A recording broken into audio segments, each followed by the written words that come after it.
Let's move along to something else that happened earlier today. Matt LaFleur loses his cool as another scuffle breaks out at camp. Obviously, this time, we'll just go through the information and you guys will kind of cipher it out here. Main incident, a scuffle occurred between Green Bay Packers offensive tackle Rasheed Walker and defensive end Kingsley Enigbare during training camp on Tuesday. Enigbare got under Walker on a bull rush. After holding him off and completing a pass, Walker pulled Enigbare to the turf, sparking commotion. The coach's response, head coach Matt LaFleur kicked Walker off the field and made him run a lap around the north practice field. Walker noted he hadn't ran a lap since his freshman year of high school. All right. Wow. But here's the best part of this. All right. Teammate support. Walker's offensive line teammates, Jordan Morgan, Zach Tom, Elton Jenkins, Sean Ryan, tight end Tucker Kraft, and running back Josh Jacobs joined him in running the lap. In the post-practice huddle, LaFleur expressed frustration and warned the team to practice smarter or face more laps. You talk about maximizing a situation where Matt's going to continue to get on everybody's ass about stay off the ground. The reason being in training camp practice, I know most people probably know this, when you're on the ground consistently, that's how guys get rolled up. That's how you get people hurt, right? So the fact that Rasheed Walker grabbed the pass rusher, got beat on the bull rush, and just pulled him to the ground, Matt LaFleur absolutely lost his mind, they said, right? But that happens. Hey, go get you one in, go run a lap, and your teammates go, you know what, we'll do it with them. Man, I'm telling you, this is something special. It's something special. Tim, did you see that firsthand? Yeah, I saw it 5 feet in front of my face. And does that sound like a pretty accurate depiction of what happened, or is it a little different? No, that's exactly what happened. I heard Tucker Kraft was the first one. Is that true, Tim? What? First one that said, "Hey, we got to join this guy," and ran over to him. That's yeah. He was one of the first, but I will tell you one thing that's not in this this write up is QB1 Jordan Love was the absolute first person over to Rasheed Walker after that rep on the sideline, and I'm not going to quote him and tell you what was discussed, but QB1 went over and put hands on Rasheed right away and talked to him and tried to find out what was going on. Told him to take a breath, and those two had a moment on the sideline. And then shortly after that was when you saw the boys join them, because Coach LaFleur came over and was obviously, breathing fire and upset. And, I guess that's what I can say. Yeah, he was upset. The piss was a little hot with Tupac LaFleur today, just a little bit. But the thing that stood out to me when that happened, because it was one of those things, guys get wrapped up, you're playing hard, it's a little bit after the whistle, whatever. The piss was hot, but the thing that stood out to me was QB1 coming over right away to his left tackle and saying, "Hey, what's going on? Everything good?" Jordan kind of checked in with him before any of this other stuff happened, which I thought stood out to me for sure. Got it. I love what Clint says. Matt LaFleur press conference was fun today. Actually, we got us a new drop from that. Talking about that's my job. Emilio with the drops, baby. I love it. What are you talking about? That's my job. It's awesome. Absolutely awesome. So, yeah, they basically said, we know you don't have time to watch every snap. You're like, what are you talking about? That's what I do. That's my job. Yep. Cracks me up, man. So they think the head coach isn't watching all the snaps. Right. Yeah. He might not be seeing them all live, but he's watching them after practice. Right. Yeah. He's probably watching them right now while we're on here yakking about practice 5 hours ago. He's probably watching the show, Tim. I think we've got some pretty strong confirmation there are notable people watching the show. They just never seem to mention that they're watching the show, which cracks me up. That's a story for another day. We'll leave that one out there in the ether for everybody to figure out. But all right, so quotes from Rasheed Walker. How did he respond to this, right? On running the lap, quote, "I haven't run a lap since probably my freshman year of high school. On teammates joining, it was good, just made me want to do it more because at first I didn't want to do it. But I saw my teammates running with me, so I was, quote, I'm going to run. So it helped my mood get better seeing my teammates running with me." So you got a guy that's one of two things are going to happen. He's going to be down on himself or he's going to be down on the coach. And then when you see the teammates hey, we're doing it together, let's go, it just X's all that off. You know what I mean? Removes all that anxiety. I love it. On the incident, man, sometimes it just gets really competitive, especially O-line and D-line. Everybody wants to be dominant. Stuff happens. You just got to manage things. On camp intensity, he says the offense is going hard, defense is going hard, high intensity, thick of camp, stuff happens. And it's so true. On relationship with Enigbare, I'm cool. I'll probably check his temperature later, but I'm cool. It's just practice. Leave it on the field. No hard feelings about nothing. And it does go on here in a minute. I'll just skip ahead, and then we'll come back to what Tucker Kraft everybody said. Walker plans to meet with Enigbare in the team cafeteria to address any issues and resolve them. So he's there. Hey, let's get it out in the open. Get this over with, right? And it honestly sounds like he was in the wrong. Rasheed was in the wrong, right? And Igbare's probably got to be thinking, dude, I'm just trying to do my damn job. You put me on a turf, like you're risking hurting somebody. So I can understand him being a little more upset than Sheed, but at the same time, these guys ain't going to hold no grudge. I'm going to be honest. I think my initial reaction when I saw it happen in front of me was that I think Rasheed was upset that the whistle was blown as fast as it was. And he seemed frustrated that he wasn't able to continue that play. He felt like it was blown dead early, and then it was like extracurricular that happened afterwards. So I fully expect that Rasheed probably feels the same way as JJ Enigbare does too, that it's just practice and it's, nothing serious. All right. I see people in the chat now trying to figure out who we were talking about, who's been watching the show. I'll tell you who I think's hiding in the chat. Might be one of these guys right here. The Glover lover. Shout out to Cody, also known as Packer Up, who immediately hit me with an email after the show, probably before the show was over. I got you, fam. Pretty sure it was. Bro, I love that he didn't take the time to blend it together. Just no, that's perfect. As quick as possible. So that's the updated race car bed picture right there. Clint, the armchair quarterback, you are the man, gifting 10 Packer fan total access memberships. Thank you so much, Clint. We appreciate you, buddy. You're the man. All right, so let's see what Tucker Kraft had on intervening. Really, I was just trying to separate my teammates from any further conflict as fast as I could. And it's the best idea I had was let's just take a lap together. On maturity and competition, there's a certain level of maturity to it. If you get beat on a play, some people get maybe a little sensitive about it, holding on to jerseys for an extra couple seconds. It is what it is. We're all extremely competitive individuals. We're here playing professional football, but at a certain point, we just have to realize that we're going to get tired of beating up on each other.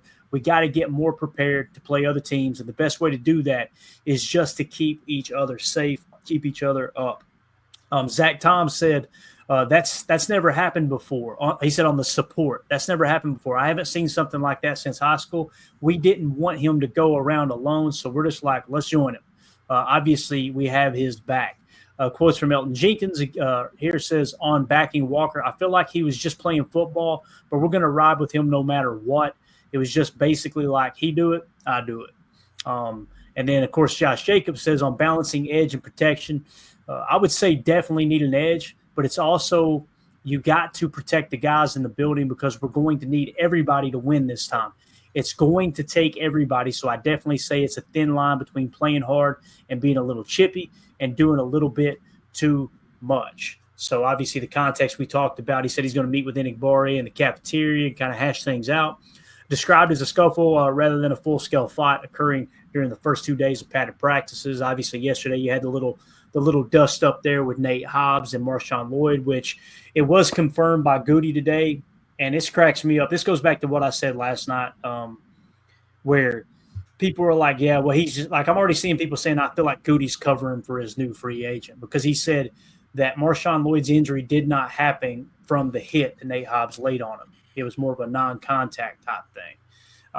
Listen, I'm going to take him, for his word there that what it was a non-contact thing, and it wasn't the injury that actually caused it. And again, Nate Hobbs giving his side of the story was like, man, I was kind of going to the ground and just tried to make the tackle, and it is what it is. But really what it does, it highlights the competitive nature of the 90-player roster where elite athletes' intensity can lead to such events. So, Jacob, what's your take on it, man? How do you feel about this whole Rasheed Walker thing? I think it's great that we got some Scuffles, and I can't wait for these guys to get their paws on somebody else. Honestly, I think it might be if we could flash forward to the end of the season, if we do if we are lucky enough to win the trophy, I think that days like this, incidents like this, may be an absolute reason, a catalyst as to why this team gelled together. It seems like it's a bad thing to happen when you have guys getting chippy like that, but what is the result of it? You saw the offense absolutely have Rasheed's back, understanding that this dude's getting called out like he's again like a little leaguer, like a high schooler. He's making them run laps. I used to have to do up downs. That's what we used to do when we messed up. And the fact that the team has already gelled enough, the fact that that offensive line room, that Tuck Norris and that Josh Jacobs, I would argue probably one of our biggest leaders, if not the biggest leader on the offense, decided, hey, we're going to run this in solidarity with you. And you saw what that meant to Walker, because he even admitted straight away that, yeah, I didn't want to do it. I didn't want to run the lap and be, ostracized or whatever. So the fact that that team rallied around him, I think that's a remember the Titans type thing. Left side, strong side. You know what I'm saying? Like, that is an actual moment that you can't measure in statistics or variables or, stats. It's a team bonding moment. It's an emotional moment where guys go from being teammates to being, brothers. And I think that that's something that you can't overstate. Yeah, for sure, man. And listen, I put this tweet out, and I'm being serious. I said, everybody calm down. It's not like Rasheed Walker did this to Enigbare. You see Sheed at the left tackle. We didn't see him doing that, did we? I mean, come on. Let's go. What's the big deal? What's the big deal, Emilio? Nothing. He was just trying to get up. He slipped a couple times. It happens. It's like he's trying to play leapfrog, but just couldn't get over. Seriously. But I feel like it's kind of tough. Like, remember the Titans, Jacob. That's, college aspect sort of thing. But I feel like it's tough for Matt. He's over there coaching, grown men as well. So at some point you do have to kind of, set a boundary, put your foot down. And, if you have to go back to running laps, let's run laps. I mean, that's old school right there. That's how you stay in line. I mean, that was one thing that would get you to not mess up, because you don't want to do sprints at the end of the day. You don't want to do pyramids. You don't want to do any of those. So, all right, let's clean it up. And I was listening to the GM Shuffle, and Jeff Schwartz, the guy out there, he was talking about sometimes he said, I was having a really bad camp, and he said that the coach, his offensive line coach, really liked the physicality and everything like that, and he was having a bad camp, so he decided that day in practice he was going to go out there and kind of pick a fight. Not that this was that instant, but sometimes there are other opportunities for guys, or they're looking at it a different way. The dude was having a bad camp. He picked a fight, ended up winning. The O-line coach loved it in the moment, and then the O-line coach actually used it as film study. The next day they were watching over it, and he said when a fight happens, they actually cut the tape. So when the players are watching it, they don't see the fight happen. He said he saw him push the guy pushed him back, and then the tape cut. And he said the coach reamed into him for 20 minutes about not getting into a fight. And then afterwards he said, yeah, no, I knew you got in a fight, Schwartzy. I just wanted to get the O-line fired up. Like, all of that just to get the O-line fired up? Right. Okay. All right. We playing chess, not checkers, right? Seriously. That's right.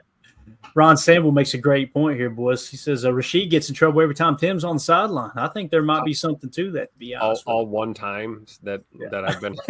Hey, you're batting 1,000. I mean, Sheed's piss was hot before I even set foot in Ray Nitschke Field today. I promise you. More than the piss was hot on Sheed. If you seen that Penn State rep just a second ago, you know what I'm saying? Green Bay Packer Daily.